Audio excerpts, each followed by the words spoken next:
कहानी की शुरुआत होती है जिंग हाओ नाम के एक लड़के से जो अपनी छोटी बहन मिनी के साथ अकेला रहता था। उसकी 6 साल की बहन के दिल में छेद था जिस वजह से उसका इलाज चल रहा था। एक दिन मिनी को स्कूल छोड़कर जिंग हाओ उसके डॉक्टर से मिलने पहुंचा तो डॉक्टर ने बताया कि उसकी बीमारी की वजह से उसे अक्सर सांस लेने में दिक्कत होती है। असल में जब मिनी छोटी थी तो उसकी माँ भी इसी बीमारी के कारण गुजर गई थी और अब यही बीमारी मिनी को विरासत में मिली है। उनकी माँ के जाने के बाद जिंग हाओ के पिता भी उन्हें छोड़कर चले गए और अब सारी जिम्मेदारी जिंग हाओ के कंधों पर आ गई। खैर फिर डॉक्टर ने कहा कि जब मिनी 8 साल की हो जाएगी तो उसकी हालत और बिगड़ सकती है, इसलिए उन्हें जल्द से जल्द ऑपरेशन करवा लेना चाहिए। मगर जिंग हाओ के पास इतने पैसे नहीं थे कि वो मिनी का ऑपरेशन करवा सके। वो बेचारा तो मोबाइल रिपेयर की छोटी सी दुकान चलाकर अपना गुजारा करता था। खैर फिर रात को उसके दोस्त योंग ने उसे फोन करके एक वेयर हाउस में बुलाया। उसने जिंग हाओ को पुराने मोबाइल से भरे डिब्बों का एक पहाड़ दिखाया। उसने कहा कि ये सारा माल एक बिजनेसमैन का है जो अभी जेल में बंद है।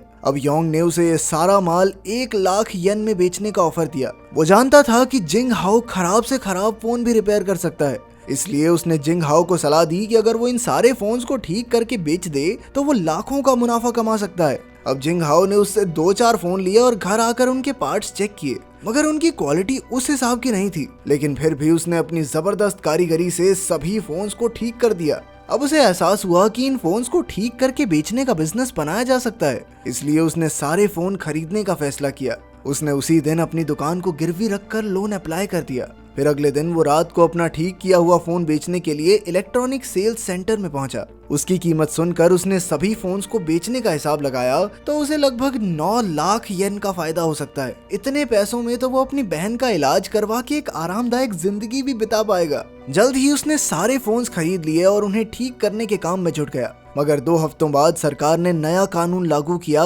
जिसके मुताबिक पुराने फोन्स को खरीदना बेचना अब से गैर कानूनी होगा। जब जिंग हाओ को ये खबर मिली तो उसके सारे सपने चकनाचूर हो गए, क्योंकि अब वो जल्द ही अपना बिजनेस शुरू करने वाला था। उसके पास अब इतने फोन्स का पहाड़ इकट्ठा हो चुका था कि उन्हें देखकर अब उसे समझ ही नहीं आ रहा था कि भाई इनसे छुटकारा कैसे पाऊं। आखिरकार उसने शाइनिंग इलेक्ट्रॉनिक्स कंपनी के ऑफिस में जाने का फैसला किया। ये वही कंपनी थी जिनके फोन्स जिंग हाओ ने खरीदे थे। वहाँ उसकी मुलाकात लाई पिंग नाम के एक मैनेजर से हुई। जिंग हाओ ने उसे ऑफर दिया कि वो सभी फोन्स के स्पेयर पार्ट्स निकाल कर उन्हें ठीक कर सकता है और फिर उनकी कंपनी इन पार्ट्स को गरीब देशों में बेच सकती है। उसे यकीन था कि विदेश में इन स्पेयर पार्ट्स का बहुत बड़ा धंधा बन सकता है, मगर लाई पिंग ने उसका ऑफर ठुकरा दिया क्योंकि उसे लगा कि जिंग हाओ के spare parts quality control test pass नहीं कर पाएंगे। लेकिन जिंग हाओ ने वादा किया कि वो अच्छी क्वालिटी के पार्ट्स बनाकर दिखाएगा। आखिरकार लाई पिंग ने कहा कि पहले भाई थोड़े बहुत बना के दिखा, अगर बढ़िया हुए तो कंपनी डील करने को तैयार है। उस दिन से जिंग हाओ जी तोड़ मेहनत के साथ फोन्स में से छोटे छोटे पार्ट्स निकालकर उन्हें रिपेयर करने में जुट गया।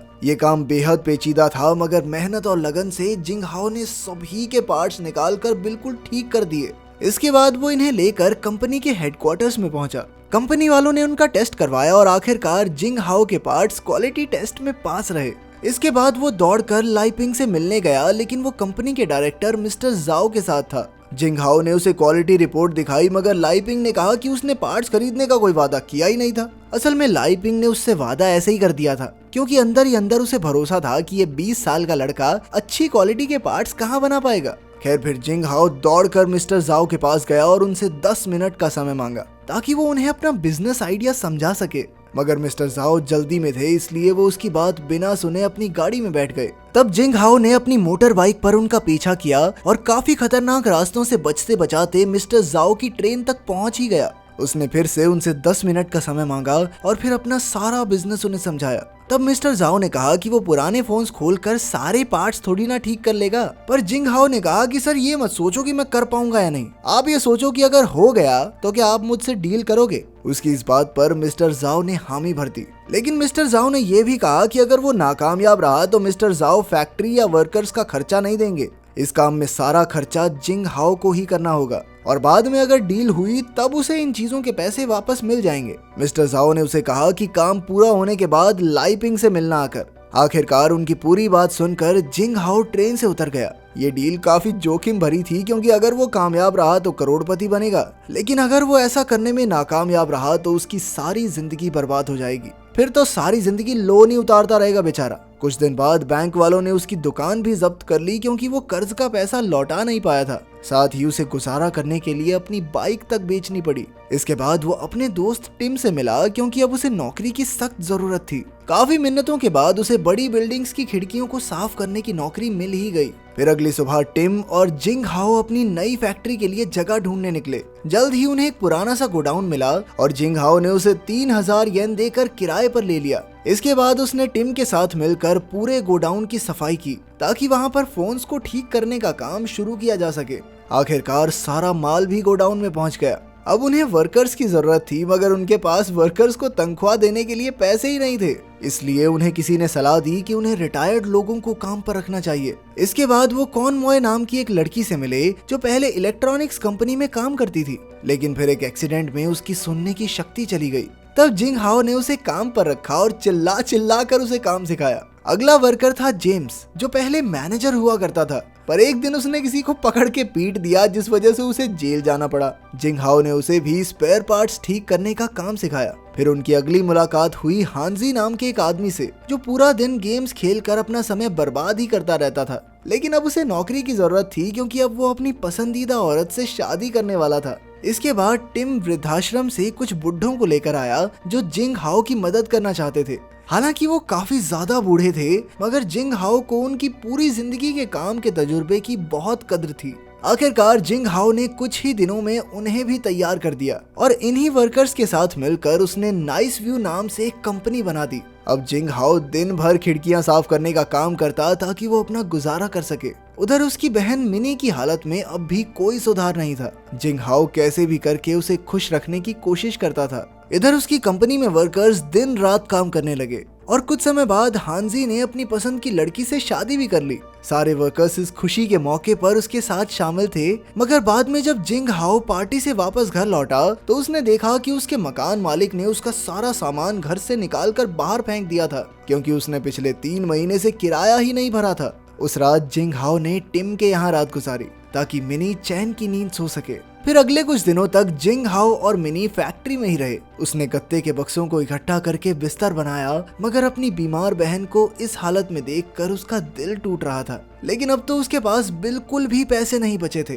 उसे कैसे भी करके अपनी बहन के इलाज के लिए पैसे इकट्ठा करने थे, इसलिए उसने दिन भर मेहनत करके खिड़कियां साफ की और फिर रात को बेचारा फोन के स्पेयर पार्ट्स ठीक करता था। मगर अब भी जिंग हाओ की मुश्किलें कम नहीं हुई, क्योंकि कुछ दिन बाद गोडाउन के मालिक ने उसे बुलाकर कहा कि हाँ भाई, पिछले 2 महीने का किराया नहीं दिया तुमने। जिंग हाओ ने उससे गिड़गिड़ाते हुए थोड़ी और मोहलत मांगी। उसने बताया कि वो काफी मुश्किल समय से गुजर रहा है, मगर गोदाम के मालिक को इससे कोई फर्क नहीं पड़ा और उसने उसे जल्द से जल्द कैसे भी करके किराया देने को कहा। फिर एक दिन बहुत तेज तूफान आ रहा था और अचानक जिंग हाओ भीगता हुआ लाइपिंग की गाड़ी के सामने आ खड़ा हुआ। उसने लाइपिंग से 1 लाख येन की भीख मांगी क्योंकि उसे और कोई रास्ता दिखाई नहीं दे रहा था, मगर लाइपिंग ने इनकार कर दिया और कहा कि मिस्टर जाओ ने जिस तरह से डील की है वैसे ही काम होगा, ठीक है। और उसकी ये हालत देखकर तो मिस्टर जाओ भी उससे मिलना नहीं चाहेंगे। ये सुनकर जिंग हाओ का दिल टूट गया। उसे कुछ समझ नहीं आ रहा था कि वो क्या करे। उसके कानों में अपनी माँ से किया हुआ आखिरी वादा गूंज रहा था कि चाहे कुछ भी हो जाए वो मिनी का ख्याल रखेगा। अगली सुबह उसे गोदाम के मालिक ने कहा कि 3 दिन के अंदर गोदाम खाली कर देना। अब तो जिंग हाओ पूरी तरह से हिम्मत हार चुका था और उसे ये बुरी खबर अपने वर्कर्स को भी देनी थी। अगले 2 हफ्तों में काम पूरा होने ही वाला था, मगर उसके पास काम जारी रखने के लिए कोई जगह ही नहीं थी। आखिरकार जिंग हाओ ने हार मान ली, मगर तभी उसके वर्कर्स ने कहा कि वो अपना अपना काम घर से करने को तैयार हैं। वो जिंग हाओ को इस मुसीबत से अकेले गुजरने नहीं दे सकते, क्योंकि अब वो सभी एक परिवार थे और परिवार में किसी को अकेला नहीं छोड़ा जाता। इसके बाद सभी वर्कर्स ने अपने घरों से काम किया और इधर जिंग हाओ ने भी दिन रात मेहनत की।